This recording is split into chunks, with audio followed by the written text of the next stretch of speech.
Kisah Sang Wali Paidi, episode 15. Sholat jamaah dengan manusia bercahaya.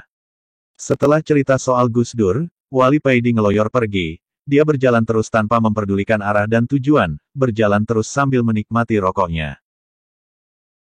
Sudah berapa lama dan seberapa jauh Wali Paidi berjalan dia sendiri tidak tahu. Wali Paidi seperti tidak sadar tiba-tiba saja hatinya dipenuhi zikir dengan Allah dan bersama Allah. Wali Paidi merasakan seakan-akan dia tidak berjalan di atas bumi, dia seperti terbang. Tubuhnya ringan dan hatinya dipenuhi kebahagiaan.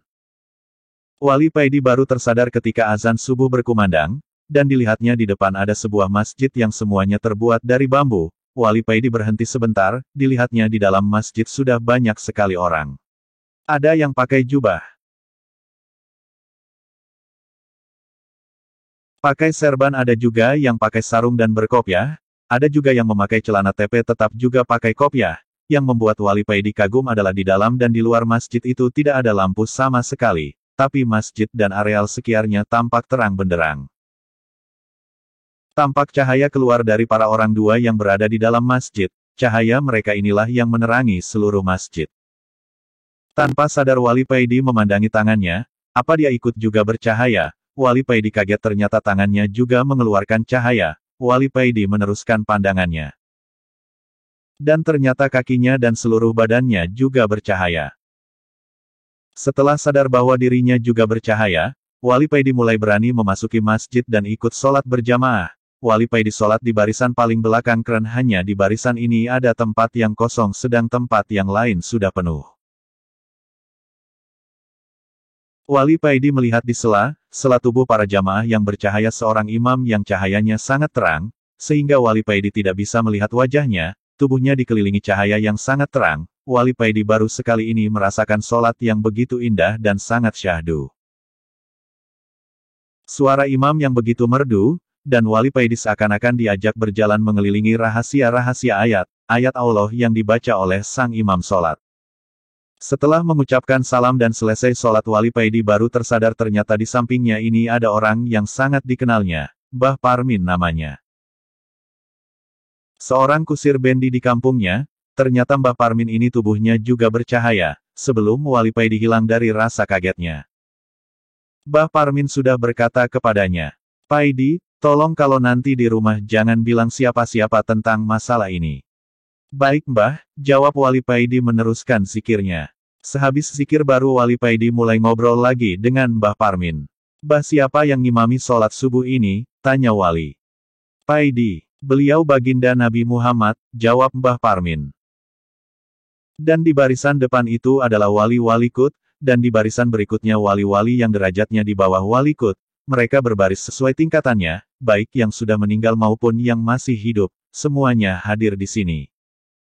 Mbah Parmin meneruskan penjelasannya. Wali Paidi tersenyum dan Mbah Parmin juga tersenyum karena mereka berdua sadar kalau berada di barisan yang paling belakang. Tidak lama kemudian acara dilanjutkan dengan bersalam-salaman, sambil membaca sholawat.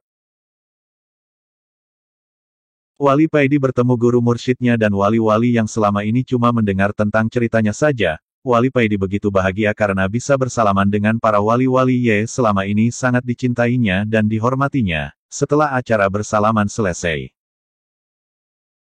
para wali pergi sendiri-sendiri dan tiba-tiba hilang entah kemana, tinggal Wali Paidi dan Mbah Parmin aja yang berada di dalam masjid. Setelah semua sudah pergi, baru Wali Paidi dan Mbah Parmin keluar dari masjid. "Di manakah ini Mbah?" tanya Wali Paidi kepada Mbah Parmin. "Di Gunung Pring Magelang, Jawa Tengah," jawab Mbah Parmin.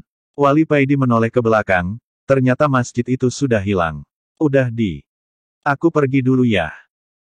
"Assalamualaikum," kata Mbah Parmin dan bersalaman dengan Wali Paidi. Mbah Parmin berjalan di sela-sela pepohonan dan lama-lama kelamaan hilang. Mbah, tunggu sebentar." Wali Paidi memanggil Mbah Parmin tapi Mbah Parmin sudah hilang ditelan keheningan hutan belantara. "Waduh Mbah, aku sebenarnya mau pinjem duit buat sanggup pulang," Wali Paidi berkata sendiri. "Terpaksa ngandol truk lagi ini, wah. Wali Paidi dengan tersenyum melangkah pergi juga.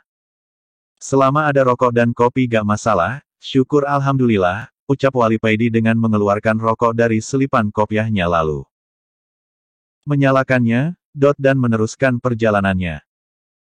Wali Paidi tidak berani mencoba ilmu melipat bumi yang dimilikinya, karena Wali Paidi takut kesasar-kesasar seperti waktu itu Wali Paidi berjalan sambil mengenang kembali pertemuannya dengan para wali juga baginda Nabi barusan. Walau Paidi tidak dapat begitu jelas melihat wajah Rasulullah, keren sangat terangnya nur cahaya terpancar dari tubuh Rasulullah. Wali Paidi masih ingat perkataan Rasulullah ketika acara bersalam-salaman tadi, bahwa bala, atau azab Allah akan diturun. Para wali disuruh oleh baginda Nabi untuk bersiap-siap menerimanya sesuai dengan tingkatannya.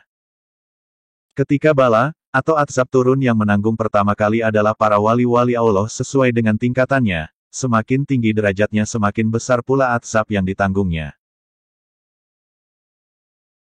Para wali ini melakukan hal tersebut supaya ketika azab itu sampai kepada umat manusia lainnya tinggal sedikit dan ringan. Masya Allah betapa besar rasa cinta mereka kepada kita semua. Kadang bala, atau azab Allah itu tidak sampai menimpa umat manusia karena sudah habis ditanggung para wali. Kalau bala, atau azab Allah itu begitu besar dan luas maka azab itu baru menimpa manusia.